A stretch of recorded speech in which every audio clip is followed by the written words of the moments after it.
Trembling, Marcus Johnson stared at the notification on his phone. All flight staff terminated effective immediately.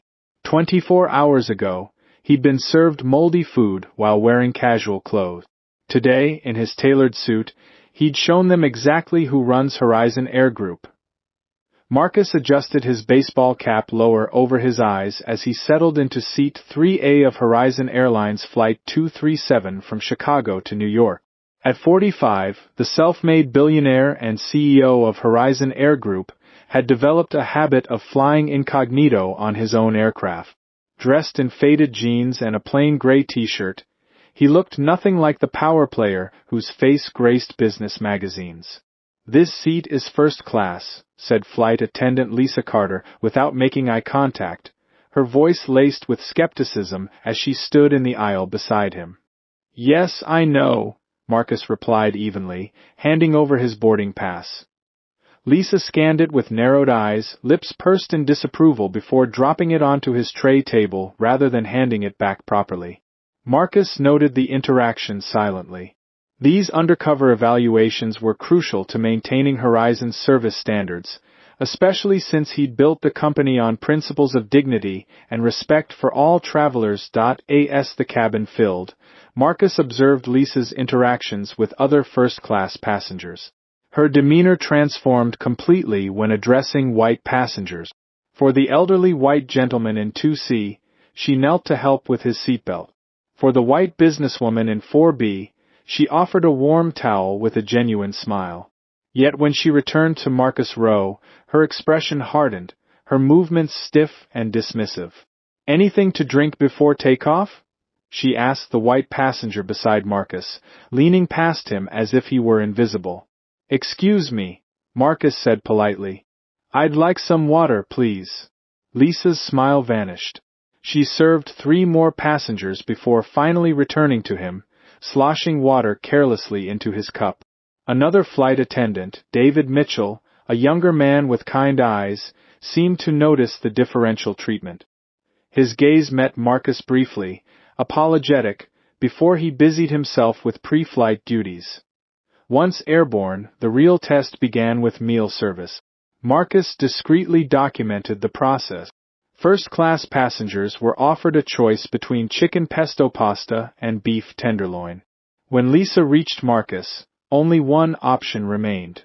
"We're out of the beef," she announced, though Marcus had counted the meals and knew there should be enough for everyone in the small first-class cabin. "The pasta is fine," he said pleasantly. Moments later, she placed his meal before him with a swift, careless motion. Marcus unwrapped his silverware and began to eat. It wasn't until his third bite that he noticed something strange about the underside of the pasta, a bluish-green fuzz spreading across one corner, mold. His stomach lurched, but he remained composed, discreetly photographing the contaminated meal before pushing the tray away. "Excuse me," he said quietly, not wanting to create a scene. "There's mold on my food." Lisa barely glanced at the tray. "I'm sure it's just the pesto sauce, sir." "No, it's definitely mold," Marcus insisted, pointing to the fuzzy growth. David, passing by with a drink cart, paused to look. His eyes widened, but before he could speak, Lisa cut him off. "We'll take care of it," she said sharply, removing the tray without offering a replacement or apology. As she walked away, Marcus overheard her mutter to David, "Some people just don't belong in first class. Always looking for something to complain about." By the time the flight landed in New York, Marcus was experiencing stomach cramp. He requested to speak with the captain about the food incident, a reasonable request any passenger might make, but the call button went unanswered for 20 minutes. When David finally responded, he apologetically informed Marcus that Captain Robert Hayes was too busy preparing for landing to address complaints. "I'm sorry, sir," David whispered, looking genuinely distressed. "I'll file a report myself when we—" Marcus nodded, making notes of this final interaction. As the plane touched down, he already felt his body temperature rising, likely from the few bites of contaminated food he'd consumed. But despite his physical discomfort, his mind remained sharp, focused on what needed to happen next. The sleek black town car whisked Marcus from JFK to Horizon's Manhattan headquarters. His driver, James, glanced at him through the rearview mirror. "You all right, Mr. Johnson? You're looking a bit pale." "I'll be fine, James. Just need to take care of some important business." As the car navigated through traffic, Marcus' mind drifted to the journey that had brought him here. 20 years ago, he'd been a young aviation engineer with dreams bigger than his bank account. He remembered his first investor meeting, entering a room of white executives who'd looked at him with the same dismissive expression Lisa had worn today. "You want to start an airline?" one had scoffed. "Maybe stick to aircraft maintenance." Another had suggested he partner with someone more experienced, a thinly veiled suggestion to find a white face for his company. The rejections had been relentless, the discrimination blatant. But Marcus had persevered, securing funding from a black venture capitalist who recognized his vision. Starting with 2 leased aircraft and regional routes overlooked by major carriers, Horizon Air had grown into a billion-dollar enterprise. At every step, Marcus had faced racial barriers. Airport authorities questioning his credentials, competitors spreading rumors about Horizon's safety, passengers requesting different seats when they saw a black-owned airline on their ticket. Through it all, he'd maintained one core principle. Horizon would be different. Or so he'd believed. In the executive bathroom, Marcus changed quickly, removing his casual disguise. He donned the tailored charcoal suit he kept in his office, a crisp white shirt, and a tie in Horizon's signature blue. He swallowed 2 antacids to combat the increasing stomach pain and walked purposefully toward the boardroom.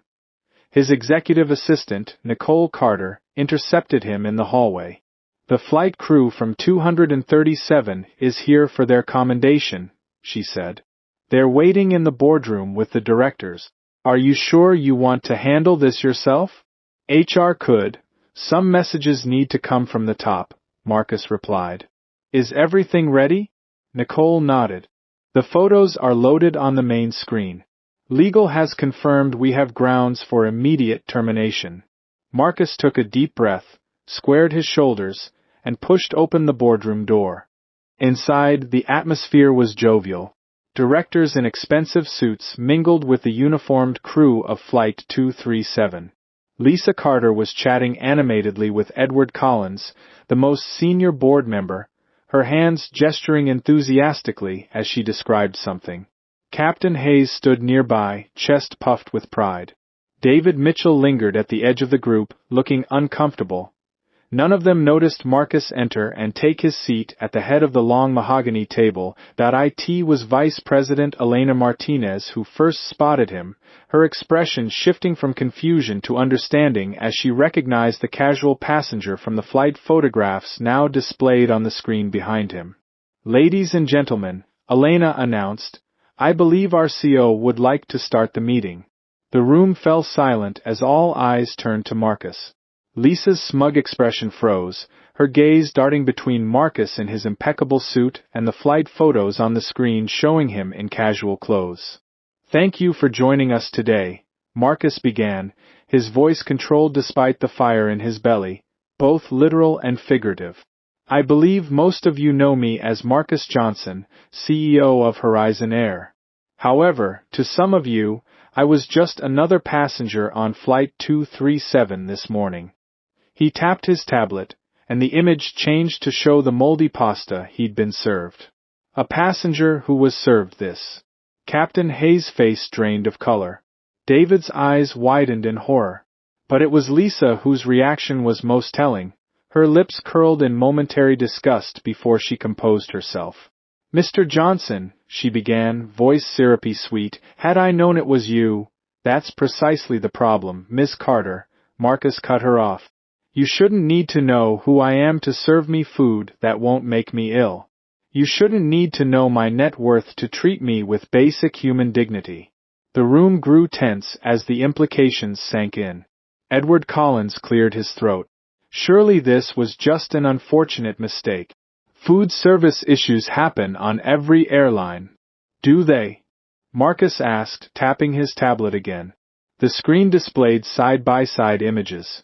The moldy pasta served to Marcus and the pristine meals served to white passengers in adjacent seat. Then came video clips of Lisa's differential treatment throughout the flight. This wasn't a mistake, Marcus stated flatly. This was a pattern of behavior, one I experienced firsthand, and one that directly contradicts everything Horizon Air stands for. Lisa's face flushed with anger. You were spying on us. I was evaluating our service, as is my right and responsibility as CEO, Marcus corrected. And what I discovered was deeply disturbing. He stood now, commanding the room despite the painful cramping in his abdomen. Horizon Air was built on the principle that everyone deserves respect in the skies, regardless of race, gender, or appearance. Today, on my own airline, I was reminded that we still have a long way to go. The boardroom crackled with tension. Marcus remained standing, one hand resting on the polished table. Let me be absolutely clear about what happened today. I was profiled, dismissed, and ultimately endangered because of assumptions made about me based on my appearance and skin color. Lisa shifted uncomfortably. Mr. Johnson, with all due respect, you're making serious accusations without... Marcus tapped his tablet again, and the boardroom speakers filled with her own voice. Some people just don't belong in first class. Always looking for something to complain about. Her words hung in the air, damning in their clarity. The recording continued, capturing her conversation with David about these people and their constant demands. I have more, Marcus said quietly as the audio ended, including my request to speak with the captain about a serious food safety issue, which was denied. Captain Hayes stepped forward. Flight safety is my primary concern. During landing preparations, I can't be disturbed for food complaints. Food poisoning is a safety issue, Captain Hayes, Marcus countered, pulling up a medical report on the screen. These are my current symptoms: elevated temperature, abdominal cramping, nausea, all consistent with early-stage food poisoning. Elena Martinez spoke up. This goes beyond a service failure. This is a liability issue, and more importantly, a direct violation of our anti-discrimination policies. Lisa stood abruptly. You can't possibly think this was about race. It was an honest mistake with the meal. These things happen. You're playing the race card to make a point. A murmur rippled through the directors. Edward Collins nodded slightly, seemingly in agreement with Lisa. Marcus remained perfectly still. Is that what you think I'm doing, Miss Carter? Using my race as an excuse. Before she could respond, David interrupted, surprising everyone as he stepped forward. This wasn't an isolated incident. All eyes turned to the young flight attendant, who swallowed hard before continuing. I've worked with Lisa for 8 months. I've seen how differently she treats passengers based on their appearance. Today wasn't an exception, it was part of a pattern. Lisa whirled on him. You little traitor. Marcus raised a hand, silencing the room.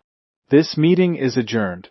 Ms. Carter, Captain Hayes, your employment with Horizon Air is terminated immediately. Security will escort you from the premises. As the stunned crew members were let out, Marcus turned to David. Thank you for speaking up. Your honesty won't be forgotten. The young man nodded, relief visible in his posture. Later, in his office, Marcus reviewed the fallout with Elena and Nicole. The terminated employees had already begun spreading their version of events, but Marcus was prepared.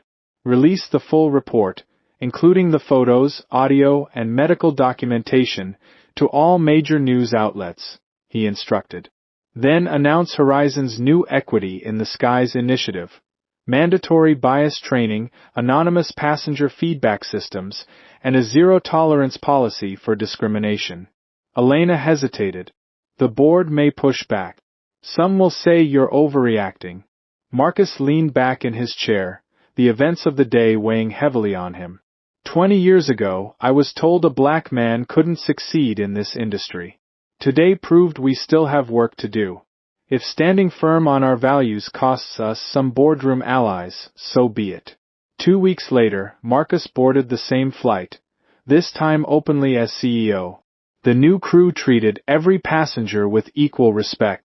As the plane took off, he allowed himself a small smile. Horizon Air would never be the same.